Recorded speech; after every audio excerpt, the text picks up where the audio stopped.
I'll let you know when we go live. Are you going to put it out anywhere or no? Right Live here. on YouTube. Oh, it's YouTube live? Yeah. Yep. Okay. Coming on live here. We are live. I'm now hearing it. So, Okay. all right. Hello, everybody. I'm going to go ahead and share this bad dog out here. I'm going to share this link. We are live. I'm now hearing it. So, somebody's got it on the playback. I only have one screen. I need to get set multiple screens here at the office. Okay. I'm sharing it. Copy.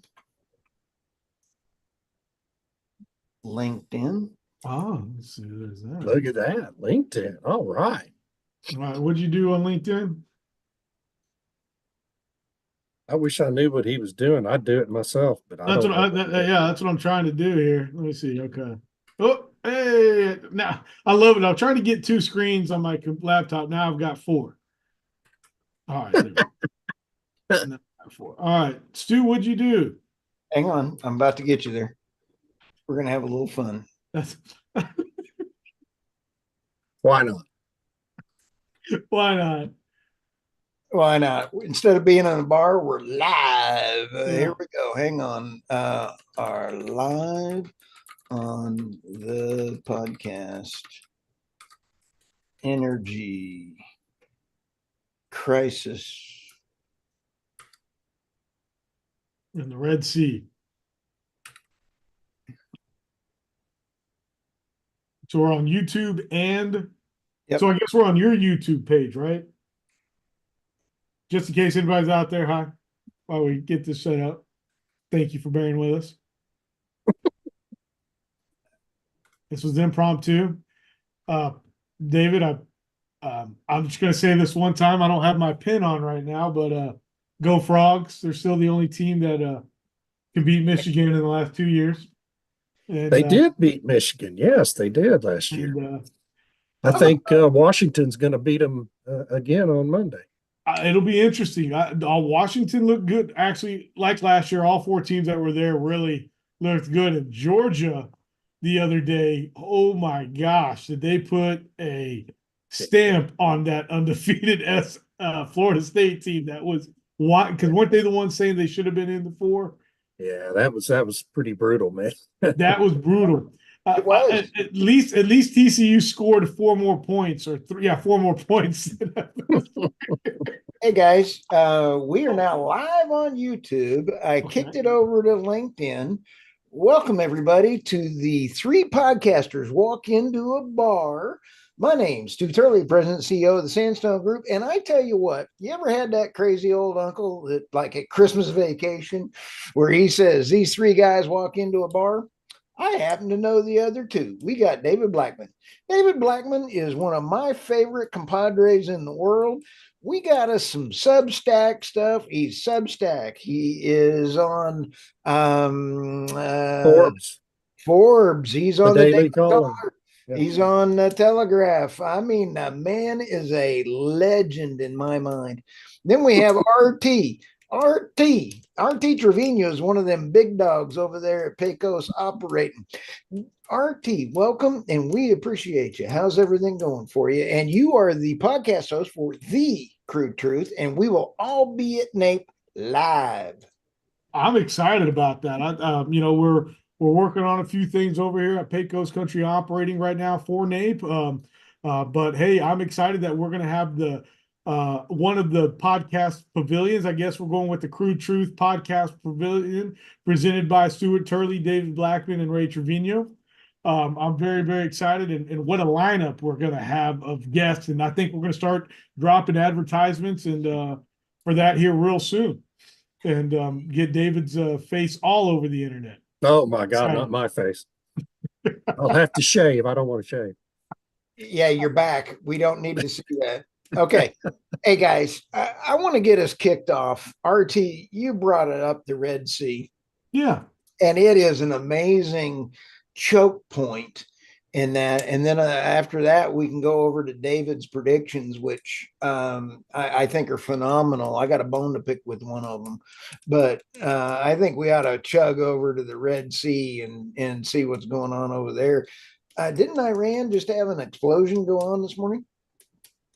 Yes, I'm kind of confused about it. Like they were at a funeral celebrating somebody that President Trump ordered a hit Al on. Zawahiri, the Iranian military leader that President Trump took out with a drone in Iraq in 2019. So who did the attack this morning? That's what I'm confused about. We don't know yet. Oh, Stu thinks Lindsey Graham did it. I don't think that's right. oh, did he really? I don't know about that. That's a little funny if you ask me. Hey, Lindsay, did you do it? He's a warmonger. I apologize. I am not a Lindsey Graham fan, and you heard it here second.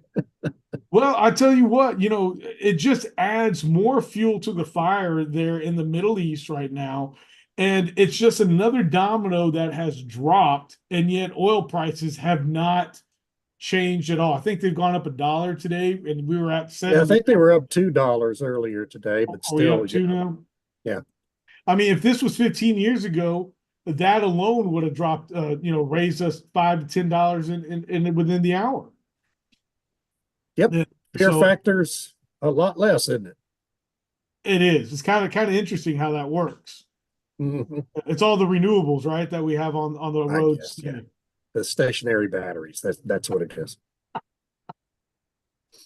Oh my gosh. No, but have you seen everything that is going on in the Red Sea right now? That we have ships that can go through the straits, some that are having to go all the way around the Horn there in South Africa. I mean, what's going on there? And are we going to see some prices you think increase there? Yeah, I think so. I mean, to some extent, to the extent tankers are having to avoid the Red Sea and take their cargoes all the way around the Horn of Africa. What is it? Yeah, Cape Horn. And up to Europe and the U.S. and Western markets, that increases the transportation costs, and that will result in an increase in prices once those cargoes start to land. But they're weeks away from doing that, so there really hadn't been an impact on crude prices from higher transportation costs yet. Now, that will come sooner or later. And the extent of it, though, when you really look at it as a percentage of all crude sold in the world, you have what, 20 to 25% of oil coming out of the Middle East, and maybe half of that going to Western markets, with the rest going to China, India, and other Asian markets. So, even the increased transportation cost is going to be diluted just by the fact that, that's only a fraction of those exports are going to those Western markets. So it'll be an impact, but it won't be anything real major. Hey, David, yesterday, or was it yesterday? I'm in a time warp. I'm old. The great Tammy Namath on the Armando show that you were on was fantastic when she said it was the OPEC ships and the that region were still using the Red Sea and they weren't being attacked. It was the West. It was the anybody that was associated with the U.S. or Britain or UK or EU was getting attacked. So I thought, and I don't know what percentage of tankers are owned by the OPEC countries, owned by oil companies, owned by independent third-party contractors. And so that's the thing. But again, that's, as you're right, that's another dilution of what the price impact will ultimately be, because, like you say, all the Saudi ships are still going through the Red Sea. So. Oh, absolutely. Yeah. And there's no, they don't have any fears. I had one question. I was speaking this morning on the radio, and they go, what's going on? Are these ships being escorted at this time? And I said, man, I hope not, because if they are, that just raises the cost even that much more. And that's not what we're trying to do by any form or fashion, is continue to increase it's one thing to increase the price of a barrel of oil, but it's one thing to do it when you have to add in new transportation costs, new, security fees. And, and I know David, we had a good chance to talk about this Red Sea. And the other part you mentioned is, hey, we won't really see those costs until they reach those ports that are in Amsterdam, New York, or even here in the Gulf, Texas, along the Gulf of Mexico. Right. So there'll be an impact, but it's not going to be huge unless some all-out war breaks out, right? And that's what I think is concerning about this bombing of the funeral in Iran is who did it, where did that come from, and what are the consequences going to be out of that? We don't know that right now.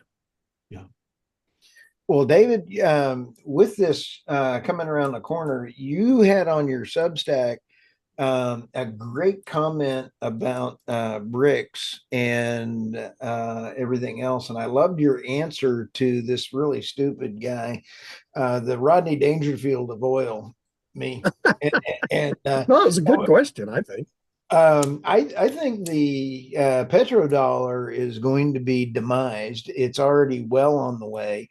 Your comment back was phenomenal because the pricing matrices are not all there. I mean, they're going away. I don't know how it's going to happen. We just talked about the Red Sea that RT brought up. And when you talk about the dark fleet, all of the money being traded now in the Russian ruble and the Chinese yuan and everything else, it's just amazing how fast they've peeled out because of Biden's weaponization of the thing. Your comment, David, was phenomenal. Well, I mean, the thing is, you're absolutely right. To the extent oil begins to be traded in those other currencies, and some of it is right now, then that's going to dilute the value of the dollar and its preeminence as the currency of mark in international trades. But right now, or at least the latest data I've seen, is that something around 90% of oil trades globally are still taking place in US dollars. And so as long as that percentage is that high or approaching that high, the Brent price is going to remain the benchmark and it's going to be expressed in dollars. But as we go through time, I completely agree with you. I think the influence of BRICS and that alliance and a lot of other factors, including, as you've just mentioned, the Biden administration's weaponization of currency as a weapon of war, is inevitably going to encourage other countries to begin making trades in currencies, or other countries to start making trades in currencies other than the dollar. So over time, I mean, maybe in 2025, when I look at this, I may come to the same conclusion you did, right? That sometime during 2025, we're going to see a pretty radical shift. But for 2024, it's kind of hard to see that happening that quickly, but who knows? I mean, I've been wrong before. I get surprised all the time, and I fully expect a lot of these predictions to be radically wrong. So, well, RT, what do you think? Well, here we are talking about predictions, and again, I'm recorded saying that oil was going to average $100 last year. Well, boy, was I wrong there. I think we averaged 80. And here we are talking about the rubles. I talked about that this morning on another interview that I did. That hey, with China and Russia now doing this in rubles, and yeah, it's only 90% today or 10% today, but it is kind of scary where that's going to go in 2024.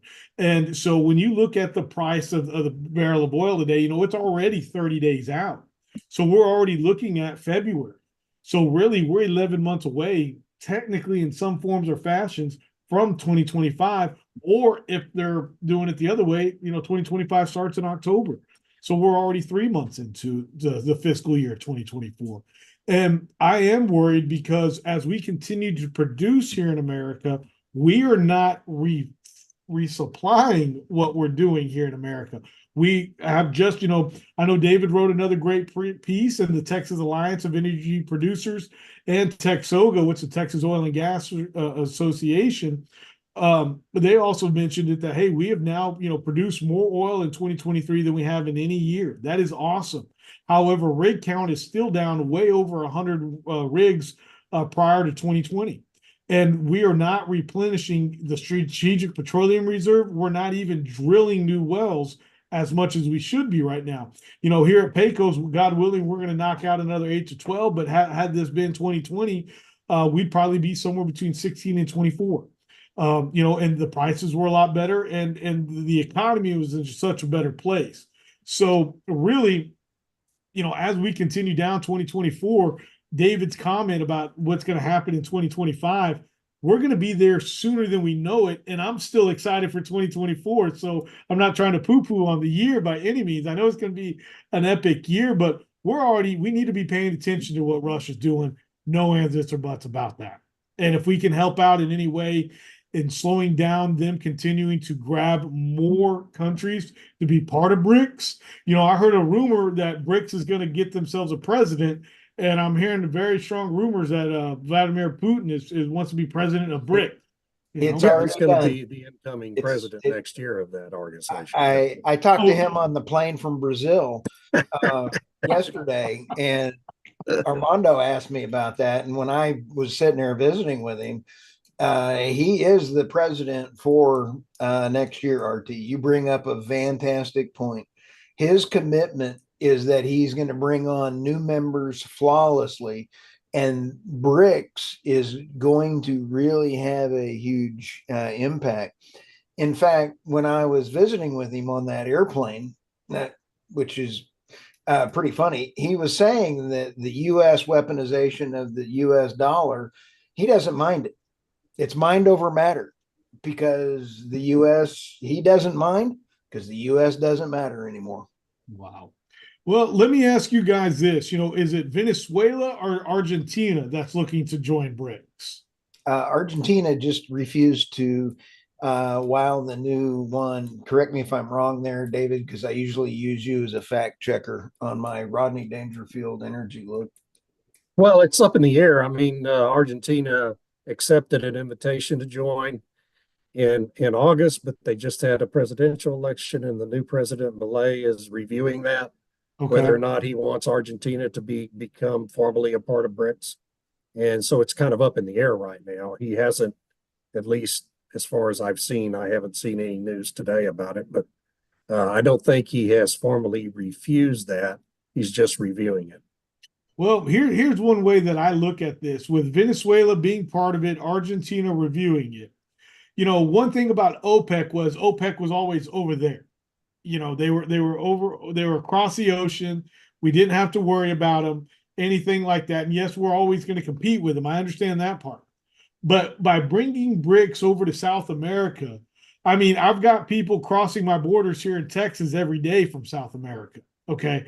So the invasion of the oil, as far as this group coming into America, is on its way. And that's what scares me about Russia doing more business, selling their oil in the ruble. Is that going to continue to transpire through South America, excuse me, and work its way north? I mean, I think that's a valid question, right?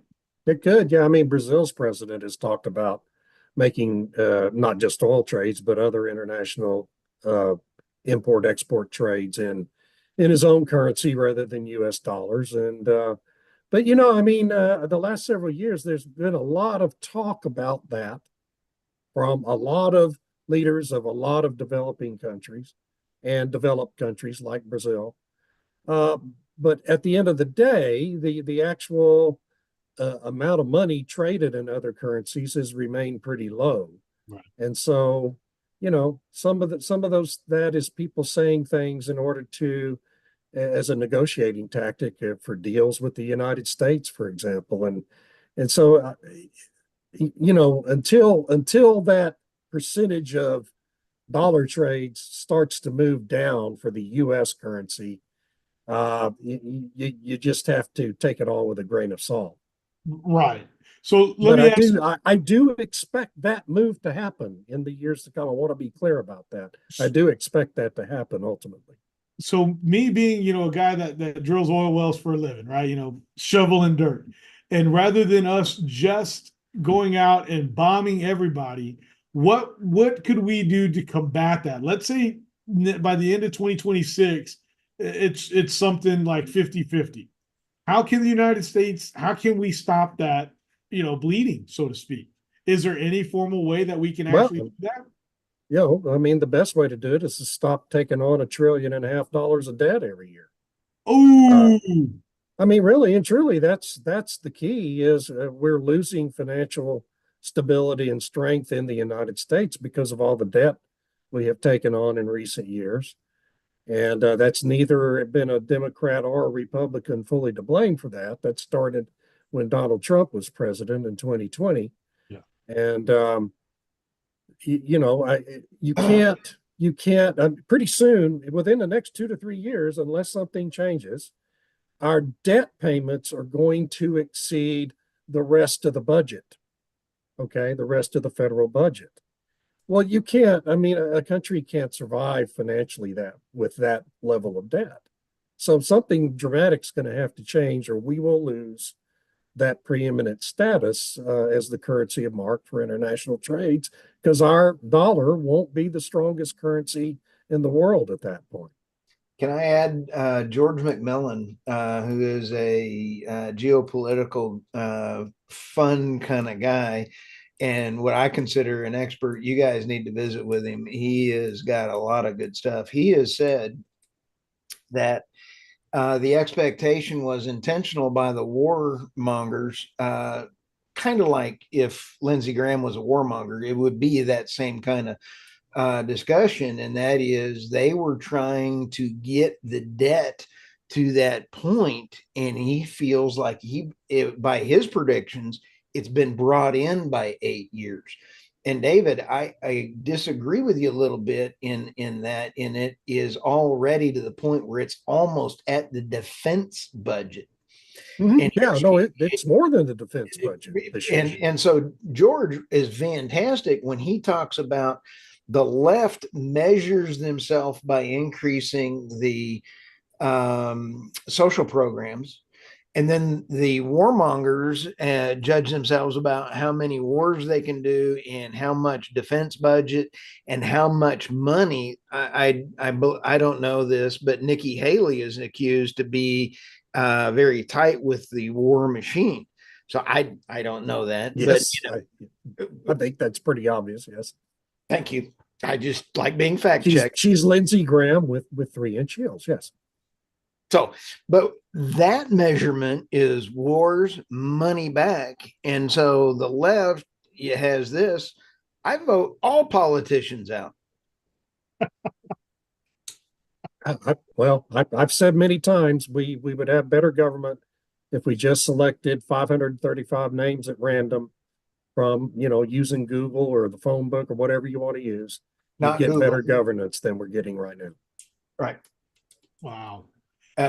You'll talk about the war machines, and it just blows my mind how our taxpayer dollars are going to Ukraine, and then they're buying all of our weapons back here in America. And it's like, why do we even got to give the money over to Ukraine if all they're doing is turning around? And I'm not against Raytheon, Lockheed Martin, whoever, Bell, any of that. That's just like, why don't we just give them the money rather than having to ship it over to Ukraine first before they're buying the weapons? I'm just money laundering does occur. Yeah. And why does that list, and I'm going to put it in the show notes, that list of politicians that have visited Ukraine and how much money they have gotten back out of it, and the validity of that list is kind of frightening. You have Republicans and you have Democrats that have gone to Ukraine and they're now millionaires. And how much money has come back from Ukraine to these chowderheads? Sorry, I'm getting all grumped out. Well, we talk about that. You just look at back on the energy side of things, and here we were talking about now the Red Sea, and if the debacle in the Red Sea is going to be the domino that really tips oil prices up. And wasn't the war in Ukraine by Russia invading supposed to be the one thing that just shot oil prices up to high heaven? And now we're still at $71 oil. Yep. So, what's it going to take for oil to hit that high to where, the big boys, the Chevrons, the Exxons open up to drill? And also then, something's got to happen to where we can get excited about drilling oil wells here in America that's going to add jobs, but then also replenish what we've depleted over the last 16 to 18 months. Absolutely fantastic points. Do you think, though, the fear of the market of demand is the thing holding it back, RT and David? I think that there's a lot of factors that have held investment back. Yeah. I mean, ESG being a big one. The demand's strong. I swear I saw an article this morning talking about weak demand. I don't remember if it was an oil price or something. Weak oil demand is why oil prices are low. Well, oil demand grows every month. Yeah. It was up 2 million barrels a day last year. It's going to grow another 2 million barrels a day this year. That's not why prices are low. Prices are low because supply is exceeding demand. Simple as that. And the United States has played a big role in that. We increased production overall in the United States, even with a falling rig count, by almost 1 million barrels a day in 2023. And so, I mean, when you got that coming from the United States, you've got Guyana, now producing 500,000 barrels a day. It's going to be over 1 million barrels a day in 2 years. You have West Africa booming offshore. You have all these boom areas now across the globe that is more than exceeding the rise in demand, and that's why prices are soft, and they're going to stay soft, and unless there's a recession that kills demand. I'm going to do my Biden imitation here real quick. I'm leaning in for our podcast listeners. Hey, David, I know how to poke you. And when you get poked like a bear, you're fun. I already knew I was sitting there going, poke. That wasn't really much of a rant, really. You haven't got me mad yet. RT, can you poke David any better? No, I'm good. I'm good. I'm going to let you do that. I had a really good rant on the energy transition podcast Tuesday. I don't even remember what it was about now, but boy, I really got mad about something. But it was so good you blacked out while you ran it. Yeah. Golly. Nice. Well, for our listeners and viewers out there that haven't checked out the energy transition with you and Armando Caivana and Tammy Nemeth and Stu Turley, I definitely recommend it. And the reason why is because you're getting a perspective from literally 4 corners of the world. And you can't get no better than that. And, you can hear us talk all day long, but, let's see what else is going on outside of Texas, outside the world. And guess what? It's happening all over. And that's a little bit worrisome to me when it's not happening just here. It sure is nice that Armando likes hiring the handicap. I'm the one handicap on there because Irina is so cool. Tammy is so cool. And I just absolutely love Armand. David, I really worship, but we'll leave that alone. I'm just there to add the comic relief. There it is. All right, now we're getting mean. Hey, we got about 2 more minutes here, guys. David, what do you use? I love your article on Substack. It'll be in the show notes. What do you see for biggies coming around the corner on your thing? I think nuclear is going to have a resurgence around the world. It's going to be slowed because of the regulatory legislation through regulation.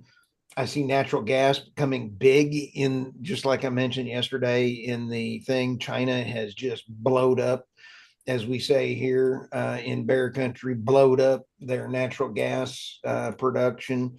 What do you think? I think coal's going to have a better year than anybody, mainly because of China and developing countries needing cheap and affordable and easily accessed energy to build their economies.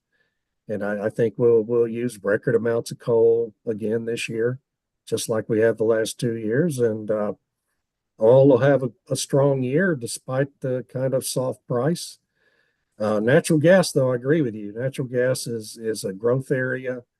again, for the same reasons that coal is a growth area, because countries concerns they're prioritizing energy security over climate priorities, and so they're looking for reliable and inexpensive forms of 24/7 energy. And wind and solar don't provide that, any of those factors. Gas and coal do. And so natural gas and coal are the growth areas. Nuclear will come eventually. For 2024, I don't really see it making a great deal of progress, for just what you said. Slow change in regulation, and frankly, all these trillions of dollars that are pouring into renewables. And so renewable lobbies in the United States and other free countries are going to lean on policymakers to slow play adoption of nuclear. And I just think it's in a really tough spot politically. Yeah. RT? I want to piggyback off of David with the nuclear for 2024.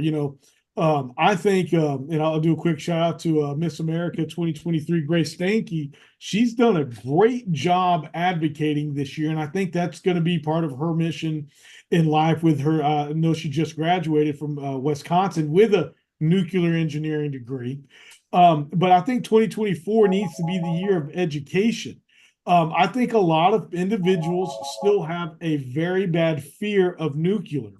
The other day I told some people how Abilene Christian is partnering up with, I think, Georgia Tech, that whole thing that we've talked about in the past. And they're like, well, do people know that there's going to be a nuclear reactor there and da, da, da. And it's like, it's pretty safe.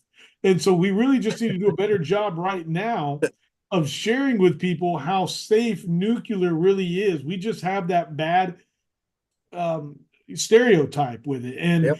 I will say, I think one day, once I can figure out how to turn it into something like oil and gas, I'm pretty sure Pecos will be right there with it as well, because it's something for the future. And like you mentioned, natural gas, we talked about it last week on our show with Dr. Ed Ireland. It's just too perfect of an energy source not to use it right now. And really, it probably should be worth a lot more than what it is at $2 an MCF right now. Guys, I just really love hearing your feedback and everything else. I do think solar is going to creep up, and I think wind has really got some headwind. And so wind has headwinds. That's a play on words. Wow. I see what you did there. I had another play on words a little while ago that I loved. Well, we must have missed that one then, Stu. We missed it. Oh, yeah. Remember, it was the mining one. Never mind. Okay. Hey, with that, we appreciate everybody. We love all the fans' feedback. David, how do they get a hold of you? Substack, davidblackmon.substack.com. Great. RT, how do they get a hold of you? Oh, man, go to our website, thecrudetruth.com, and reach out there. All right. And my name's Stu Turley. You can find me at energynewsbeat.co or .com. And we want to talk to any energy experts, or I don't care, wind, solar, humanitarian, Bitcoin. Love me some Bitcoin. It is fabulous. Have some fun, guys. See you. Yes.